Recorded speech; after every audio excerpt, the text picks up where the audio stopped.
ನಮಸ್ಕಾರ ಸ್ನೇಹಿತರೆ. ಶ್ರೀ ಕೃಷ್ಣ ಸಂದೇಶ.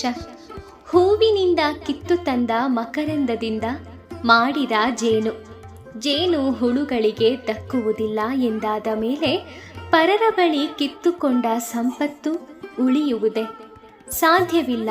ಒಬ್ಬರನ್ನು ನೋಯಿಸಿ ಹಿಂಸೆ ಕೊಟ್ಟು ಮೋಸ ಮಾಡಿ ಗಳಿಸಿದ್ದು ನಾಶವಾಗುತ್ತದೆ.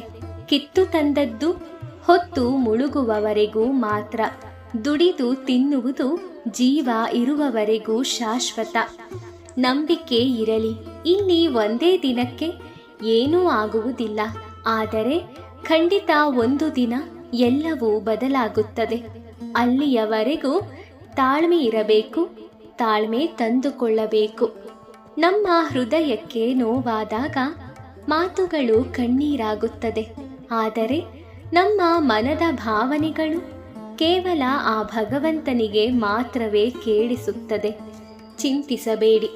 ಈ ಸಮಯ ಕಳೆದು ಹೋಗುತ್ತದೆ. ಅಳುತ್ತಾ ಕಣ್ಣೀರಾಕುತ್ತಾ ಕಾಲ ಹರಣ ಮಾಡಬೇಡಿ. ಈ ಕೆಟ್ಟ ಸಮಯವು ಕಳೆದು ಹೋಗಲೇಬೇಕು. ಒಳ್ಳೆ ದಿನಗಳು ಬರಲೇಬೇಕು. ಒಮ್ಮೆ ಅರ್ಜುನ ಕೃಷ್ಣನಿಗೆ ಕೇಳುತ್ತಾನೆ, ಒಬ್ಬರು ಖುಷಿಯಲ್ಲಿ ಇದ್ದಾಗ ಓದಿದರೆ ದುಃಖವಾಗಬೇಕು, ದುಃಖದಲ್ಲಿ ಇರುವವರು ಓದಿದರೆ ಸಂತೋಷವಾಗಬೇಕು. ಅಂತಹ ಒಂದು ಸಾಲನ್ನು ಬರೆ ಈ ಗೋಡೆ ಮೇಲೆ ಎನ್ನುತ್ತಾನೆ. ಆಗ ಕೃಷ್ಣನು ಬರೆಯುತ್ತಾನೆ, ಈ ಸಮಯ ಕಳೆದು ಹೋಗುತ್ತದೆ ಎಂದು. ಎಷ್ಟು ಅದ್ಭುತ ಸಾಲಲ್ಲವೇ? ಕೇವಲ 3 ಪದವಾದರೂ ಇದರಲ್ಲಿರುವ ಅರ್ಥ ಎಷ್ಟೋ ಅರ್ಥಗರ್ಭಿತವಾದದ್ದು. ನೊಂದ ಮನಸ್ಸಿಗೆ ಈ 3 ಅಕ್ಷರ ಧೈರ್ಯ ಕೊಡುತ್ತದೆ. ಅಹಂಕಾರದಿಂದ ಬೀಗುವ ಮನಸ್ಸಿಗೆ ಈ 3 ಅಕ್ಷರ ಭಯವನ್ನ ನೀಡುತ್ತದೆ. ಹಾಗಾಗಿ ಎಲ್ಲವೂ ಸಮಯದಲ್ಲೇ ಅಡಗಿದೆ. ಸಮಯ ಬದಲಾದಾಗ ಎಲ್ಲವೂ ಬದಲಾಗಲೇಬೇಕು. ಅವರವರ ಕರ್ಮದ ಫಲವನ್ನ ಅವರೇ ಅನುಭವಿಸಬೇಕು. ಮನುಷ್ಯನ ಬದುಕಿನ ಈ 4 ಹಂತಗಳ ಉದ್ದೇಶ ಎಲ್ಲರೂ ಪರಿಪೂರ್ಣರಾಗುವುದು ಎಂದಾಗಿದೆ. ಭಗವದ್ಗೀತೆಯ ಶ್ಲೋಕದ 26ನೇ ಶ್ಲೋಕದ ಪ್ರಕಾರ ಕೆಲವರು ಶ್ರವಣ ಪ್ರಕ್ರಿಯೆಯನ್ನು ಮತ್ತು ಇಂದ್ರಿಯಗಳನ್ನು ಮನಸ್ಸಿನ ಸಂಯಮದ ಅಗ್ನಿಯಲ್ಲಿ ಅರ್ಪಿಸುತ್ತಾರೆ. ಅಂದರೆ ಪರಿಶುದ್ಧ ಬ್ರಹ್ಮಚಾರಿಗಳಾದ, ನಿಯಮಬದ್ಧ ಗೃಹಸ್ಥರಾದ. ಇತರರು ಇಂದ್ರಿಯ ವಿಷಯಗಳನ್ನು ಇಂದ್ರಾಗ್ನಿಯಲ್ಲಿ ಅರ್ಪಿಸುತ್ತಾರೆ. ಬದುಕಿನ 4 ವಿಭಾಗಗಳಾದ ಬ್ರಹ್ಮಚರ್ಯವು, ಶ್ರಮ, ವಾನಪ್ರಸ್ಥಾಶ್ರಮ ಮತ್ತು ಸನ್ಯಾಸಾಶ್ರಮಗಳ ಉದ್ದೇಶವು ಎಲ್ಲರೂ ಪರಿಪೂರ್ಣ ಯೋಗಿಗಳಾಗಬೇಕೆಂಬುದೇ ಆಗಿರುತ್ತದೆ. ಮನುಷ್ಯ ಜನ್ಮದ ಉದ್ದೇಶ ಪ್ರಾಣಿಗಳಂತೆ ಇಂದ್ರಿಯ ಭೋಗವಲ್ಲ. ಆದುದರಿಂದ ಮನುಷ್ಯನು ಆಧ್ಯಾತ್ಮಿಕ ಜೀವನದಲ್ಲಿ ಪರಿಪೂರ್ಣನಾಗುವಂತೆ 4 ಆಶ್ರಮಗಳನ್ನು ಏರ್ಪಡಿಸಿದೆ. ಒಬ್ಬ ಯೋಗ್ಯ ಗುರುವಿನ ಮಾರ್ಗದರ್ಶನದಲ್ಲಿರುವ ಬ್ರಹ್ಮಚಾರಿಗಳು ಇಂದ್ರಿಯ ಸುಖದಿಂದ ದೂರವಾಗಿದ್ದು ಮನುಷ್ಯನ ಮನಸ್ಸನ್ನು ನಿಯಂತ್ರಣದಲ್ಲಿಟ್ಟುಕೊಳ್ಳುವಂತೆ ಮಾಡುತ್ತದೆ. ಬ್ರಹ್ಮಚಾರಿಯು ಕೃಷ್ಣ ಪ್ರಜ್ಞೆಗೆ ಸಂಬಂಧಿಸಿದ ಮಾತುಗಳನ್ನಷ್ಟೇ ಕೇಳುತ್ತಾನೆ. ಅಂತಹ ಮಾತುಗಳನ್ನು ಮಾತ್ರವೇ ಮಾತನಾಡುತ್ತಾನೆ. ತಿಳುವಳಿಕೆಗೆ ಮೂಲ ತತ್ವವು ಶ್ರವಣವಾಗಿದೆ. ಶ್ರವಣ ಎಂದರೆ ಕೇಳುವುದು ಎಂದರ್ಥ.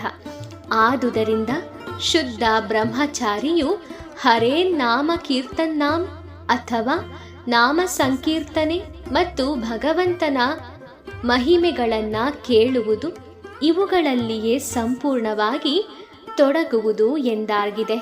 ಅವನು ಪ್ರಾಪಂಚಿಕ ಶಬ್ದಗಳನ್ನು ಆಲಿಸದೆ ಹರೇ ಕೃಷ್ಣ ಎಂಬ ಆಧ್ಯಾತ್ಮಿಕ ಶಬ್ದವನ್ನು ಕೇಳುವುದರಲ್ಲಿಯೇ ತೊಡಗುತ್ತಾನೆ. ಗೃಹಸ್ಥರಿಗೆ ಇಂದ್ರಿಯ ಸುಖಕ್ಕಾಗಿ ಸ್ವಲ್ಪ ಅವಕಾಶಗಳನ್ನು ನೀಡಲಾಗಿದೆ. ಅವರು ಇದನ್ನು ಸಂಯಮದಿಂದಲೇ ಬಳಸಿಕೊಳ್ಳುತ್ತಾರೆ. ಕಾಮಜೀವನ, ಮದ್ಯಪಾಲನ ಮತ್ತು ಮಾಂಸಾಹಾರ ಸೇವನೆ ಇವು ಮನುಷ್ಯ ಸಮಾಜದ ಸಾಮಾನ್ಯ ಪ್ರವೃತ್ತಿಗಳು. ಆದರೆ ಸಂಯಮಶೀಲನಾದ ಗೃಹಸ್ಥನು ಕಾಮಜೀವನ ಮತ್ತು ಇತರ ಇಂದ್ರಿಯ ಸುಖದಲ್ಲಿ ನಿಯಂತ್ರಣವಿಲ್ಲದೆ ತೊಡಗುವುದಿಲ್ಲ. ನಿಯಂತ್ರಿತ ಕಾಮಜೀವನಕ್ಕೆ ಮದುವೆಯೇ ಮಾರ್ಗ. ಆದುದರಿಂದಲೇ ಧಾರ್ಮಿಕ ತತ್ವಗಳನ್ನು ಆಧರಿಸಿ ವಿವಾಹವು ಎಲ್ಲ ನಾಗರಿಕ ಸಮಾಜಗಳಲ್ಲಿ ಒಪ್ಪಿಗೆಯಾಗಿದೆ. ಇಂತಹ ನಿಯಂತ್ರಿತವಾದ ಅನಾಸಕ್ತ ಕಾಮಜೀವನವು ಎಲ್ಲ ನಾಗರಿಕ ಸಮಾಜಗಳಲ್ಲಿ ಒಪ್ಪುವಂಥದ್ದಾಗಿದೆ. ಇಂತಹ ನಿಯಂತ್ರಿತವಾದ ಅನಾಸಕ್ತ ಜೀವನದ ಬಗ್ಗೆ ಒಂದು ಯಜ್ಞವೇ ಇರುತ್ತದೆ ಕೆಲವೊಬ್ಬರಲ್ಲಿ. ಏಕೆಂದರೆ ಸಂಯಮಶೀಲನಾದ ಗೃಹಸ್ಥನು ತನ್ನ ಇಂದ್ರಿಯ ಸುಖದ ಸಾಮಾನ್ಯ ಬಯಕೆಯನ್ನು ಉನ್ನತವಾದ ಆಧ್ಯಾತ್ಮಿಕ ಬದುಕಿಗಾಗಿ ತ್ಯಾಗ ಮಾಡುತ್ತಾನೆ. ಕೆಲವರು ಮನಸ್ಸನ್ನು ಇಂದ್ರಿಯಗಳನ್ನು ನಿಯಂತ್ರಿಸಿ ಆತ್ಮ ಸಾಕ್ಷಾತ್ಕಾರವನ್ನು ಸಾಧಿಸಲು ಬಯಸುತ್ತಾರೆ. ಅಂತಹವರು ಎಲ್ಲ ಇಂದ್ರಿಯಗಳು ಮತ್ತು ಪ್ರಾಣವಾಯುವಿನ ಕಾರ್ಯಗಳನ್ನು ಆತ್ಮ ಸಂಯಮವೆಂಬ ಅಗ್ನಿಗೆ ಅರ್ಪಿಸುತ್ತಾರೆ. ಪತಂಜಲಿ ಯೋಗ ಪದ್ಧತಿಯಲ್ಲಿ ಇಲ್ಲಿ ಪ್ರಸ್ತಾಪಿಸಲಾಗಿದೆ. ಪತಂಜಲಿಯ ಯೋಗ ಸೂತ್ರದಲ್ಲಿ ಆತ್ಮವನ್ನು ಪ್ರತ್ಯಾಗಾತ್ಮ ಮತ್ತು ಪರಾಗಾತ್ಮ ಎಂದು ಕರೆಯಲಾಗುತ್ತದೆ. ಆತ್ಮಕ್ಕೆ ಇಂದ್ರಿಯ ಸುಖದ ಮೋಹವಿದ್ದಾಗ ಅದಕ್ಕೆ ಪರಾಗಾತ್ಮ ಎಂದ ಹೆಸರು. ಅದೇ ಆತ್ಮವು ಇಂದ್ರಿಯ ಸುಖದಲ್ಲಿ ನಿರಾಸಕ್ತಿಯನ್ನು ಬೆಳೆಸಿಕೊಂಡಾಗ ಅದಕ್ಕೆ ಪ್ರತ್ಯಗಾತ್ಮ ಎಂದು ಹೆಸರು. ಆತ್ಮವು ದೇಹದೊಳಗೆ ಕ್ರಿಯಾಶೀಲವಾಗಿರುವ ಮತ್ತು 10 ವಿಧದ ವಾಯುವಿನ ಕ್ರಿಯೆಗಳಿಗೆ ಒಳಪಟ್ಟಿರುತ್ತದೆ. ಇದನ್ನು ಶ್ವಾಸೋಚ್ಛ್ವಾಸದ ವ್ಯವಸ್ಥೆ ಗ್ರಹಿಸಬಹುದು. ದೇಹದೊಳಗಿನ ವಾಯುವಿನ ಎಲ್ಲ ಕ್ರಿಯೆಗಳು ಅಂತಿಮವಾಗಿ ಆತ್ಮದ ಐಹಿಕ ಆಸಕ್ತಿಯನ್ನು ಬಿಡಿಸಲು ನೆರವಾಗುತ್ತದೆ. ಇದು ಸಾಧ್ಯವಾಗುವಂತೆ ದೇಹದ ವ್ಯಾಯಾಮವನ್ನು, ದೇಹದ ವಾಯುವನ್ನು ನಿಯಂತ್ರಿಸುವುದು ಹೇಗೆ ಎನ್ನುವುದನ್ನು ಯೋಗ ಪದ್ಧತಿಯಲ್ಲಿ ಬೋಧಿಸಲಾಗುತ್ತದೆ. ಈ ಯೋಗ ಪದ್ಧತಿಯಂತೆ ಪ್ರತ್ಯಗಾತ್ಮವೇ ಅಂತಿಮ ಗುರಿ. ಈ ಪ್ರತ್ಯಗಾತ್ಮವನ್ನು ಭೌತಿಕ ಕಾರ್ಯಗಳಿಂದ ಹಿಂದಕ್ಕೆ ತೆಗೆದುಕೊಳ್ಳಲಾಗುವುದು. ಇಂದ್ರಿಯಗಳು ಇಂದ್ರಿಯ ವಿಷಯಗಳೊಂದಿಗೆ ಕಾರ್ಯ ಮಾಡುತ್ತವೆ.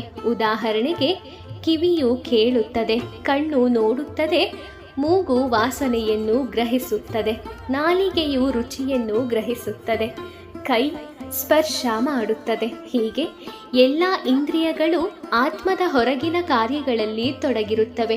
ಇವನ್ನು ಪ್ರಾಣವಾಯುವಿನ ಕ್ರಿಯೆಗಳು ಎಂದು ಕರೆಯುತ್ತಾರೆ.